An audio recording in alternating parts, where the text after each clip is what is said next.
a mouth-watering sandwich with irresistible Asian flavors. We're learning how to make a popular item on Honey Bun's menu, the banh mi sandwich. Here with the recipe is their chef, Jeremy Yen. Chef Jeremy, good morning. Thank you for being here today. Thanks for having me on the show. Okay, a banh mi. Explain what a banh mi sandwich is for people who aren't familiar with it. A banh mi sandwich is a Vietnamese sandwich, and was brought. It's traditionally used with a French baguette, and that was brought over in the 1860s by the French to Vietnam. And then later on in the 1950s, they started adding cold-cut meats and pate onto the actual French baguette. But the thing is that it was too expensive for people in Vietnam to actually eat it. So they actually used their own local produce. So that's why we have the cold-cut meats here that Vietnamese actually produces. And then the vegetables here is what they added on in addition to that. Okay, very good. It's probably one of the easiest sandwiches you'll ever need to make, and really what it comes down to is just preparation of the vegetables. And everything here is actually bought at our local international market, Super G Mart. The cold cut meats here, there's 3 different kinds, so you can kind of see the different colors in there, and they're cured in different ways. Then we got a pate here, we got cilantro, jalapeno, cucumber, pickled radish, and pickled carrots. And the vegetables here are pretty much the staple for a banh mi sandwich. So you'll always find these vegetables in any banh mi sandwich. Yeah, the meats might change, but the meats might change, vegetables, right? yes. So if you're vegetarian, you can use grilled mushrooms, you can use tofu, you can use a vegetarian ham with the actual banh mi sandwich in place of a protein. So where can you get all these ingredients, though? So Super G Mart. So everything that I purchased here is at Super G Mart. It's around the frozen food section, probably I think aisle 11. And so you can find it there and just ask one of the people there to help you find this. So you can make it authentic. Right, Yeah. exactly. All right, can you want to assemble one for us? Yeah. Okay. So all we do is we have a bread here that's already pre-toasted.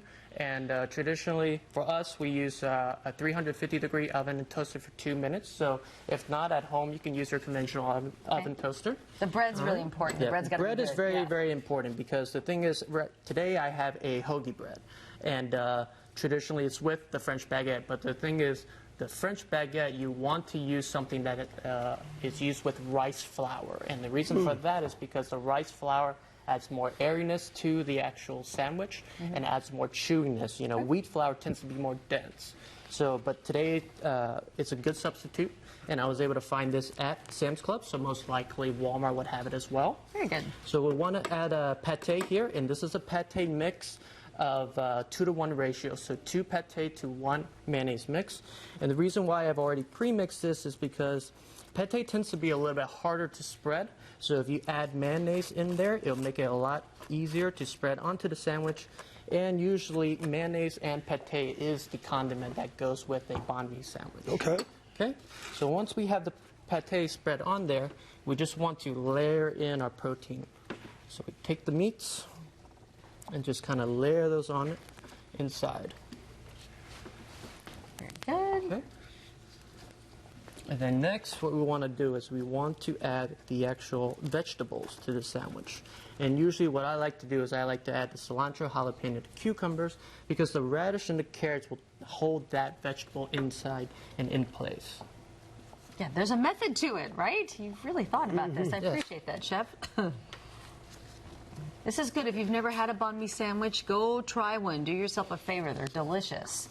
Now, if you're a person that doesn't eat spicy, you can certainly omit the jalapenos. But the cucumbers adds a great deal of freshness, along with the carrots and the radish. And you don't want to add too much of the carrots and the radish, because these are pickled, so the acidity will overpower the other flavors of the vegetables. And we talked a little bit earlier that you like having the flavors come out of the sandwich, so you can taste the sandwich itself, right?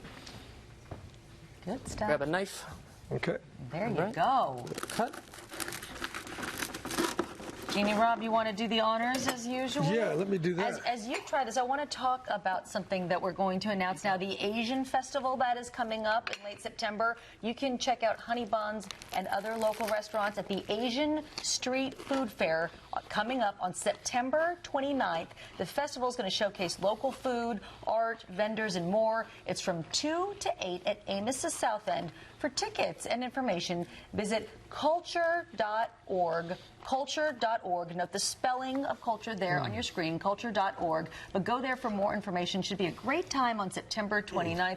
So much good food. Do you like? Yes, I love this right here. My goodness. Thank you.